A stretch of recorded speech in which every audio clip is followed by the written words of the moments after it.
In this video, I'm going to show you how to fix Chrome from opening Yahoo instead of Google. Now, this is a common issue, but the good news is it's very easy to fix. So first, go ahead and open Google Chrome. Now, once you're inside Chrome, look at the top right corner and click on the three dots. Now, from the menu, select Settings, scroll down and go find Settings. Now, on the left side, click on Search Engine. Once you do that, here you'll see your current default search engine. So if it's set to Yahoo instead of Google, that's the problem. Now what you need to do is to click on change right here. And once you do that, if it is set to Yahoo, what you need to do is to click on Google. And once done, you need to click on set as default. That will switch your search engine back to Google. Next, we'll fix your startup page. So if you're still inside settings, what you need to do is to click on startup.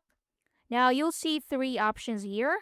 Now what you need to do is to select open a specific page or set of pages.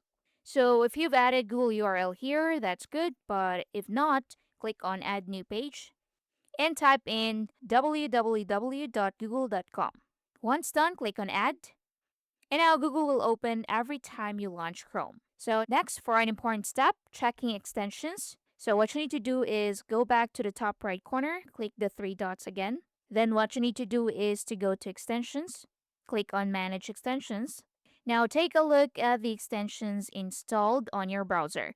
So if you see anything you don't recognize or didn't install yourself, so go ahead and remove it. Some extensions can change your search engine without your permission. And once you're done, close Chrome completely, then reopen it. Now, if everything was done correctly, Chrome should now open Google by default, and your searches should no longer redirect to Yahoo. And that's it, you've fixed the issue. Thanks for watching.